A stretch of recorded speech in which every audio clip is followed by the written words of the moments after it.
नमस्कार, बुलेटिन में आपका स्वागत है। मैं हूं आपके साथ सुकन्या सिंह। लालू परिवार पर प्रशांत किशोर का बड़ा हमला सामने आया है। प्रशांत किशोर ने ट्वीट कर लालू परिवार को जवाब दिया है। लालू यादव के परिवार को चुनौती दी है, मीडिया के सामने बैठकर बात करने की चुनौती दी है। लालू यादव से क्या बातचीत हुई, सच आएगा सामने। अगर सबके सामने ये बात खुल गई तो पता चल जाएगा किसने किसको क्या ऑफर दिया था। तो बता दें कि जब से लालू की किताब लॉन्च हुई है तब से प्रशांत किशोर जो हैं लगातार ट्वीट करके अपना पक्ष रख रहे हैं।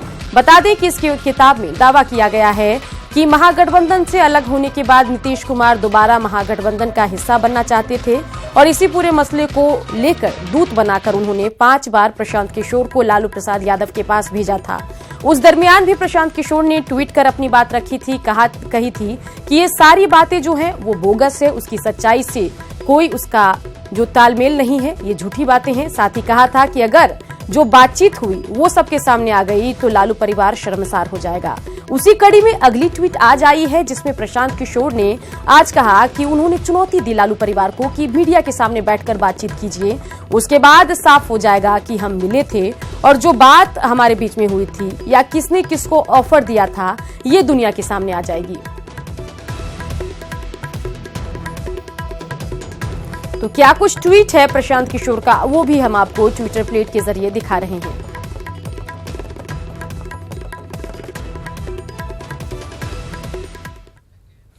सियासी महासमर में दूसरे चरण को साधने के लिए पीएम देश भर में चुनावी रैलियों को संबोधित कर रहे हैं।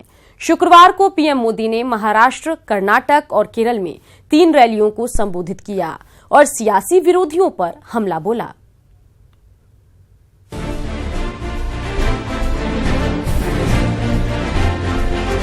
सियासी महासमर के दूसरे चक्रव्यूह को भेदने उतरे पीएम मोदी ने शुक्रवार को रैलियों से विरोधियों पर जमकर प्रहार किया। पीएम मोदी ने विरोधियों पर पहला वार महाराष्ट्र के अहमदनगर की रैली से किया। यहां पीएम मोदी ने जम्मू कश्मीर के लिए अलग पीएम की आवाज उठाने वाले उमर अब्दुल्ला की बात कर कांग्रेस एनसीपी पर निशाना साधा।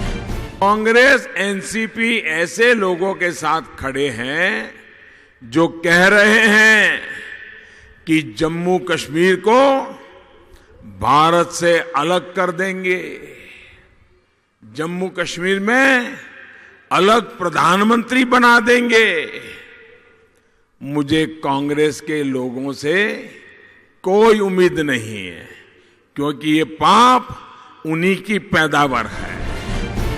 अहमदनगर की रैली में पीएम मोदी ने एनसीपी कांग्रेस गठबंधन पर वार किया तो कर्नाटक के कोप्पल की रैली से पीएम ने जेडीएस कांग्रेस गठबंधन सरकार को निशाने पर लिया और उनका मिशन कमीशन बता दिया।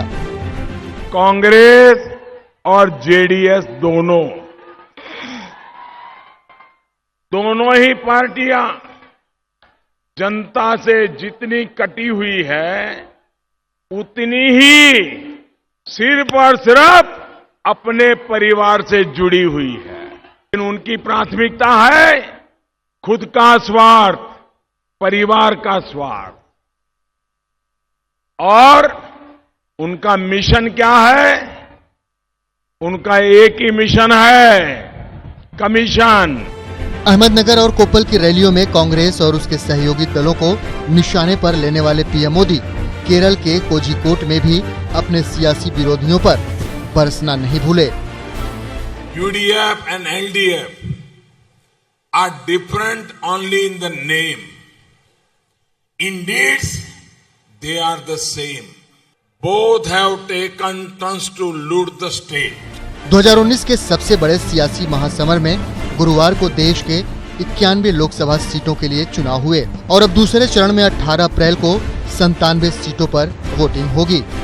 अब दूसरे चरण को साधने के लिए ही पीएम मोदी देश भर में घूम घूम कर धुआंधार प्रचार कर रहे हैं और विरोधियों को चुन चुनकर निशाना बना रहे हैं।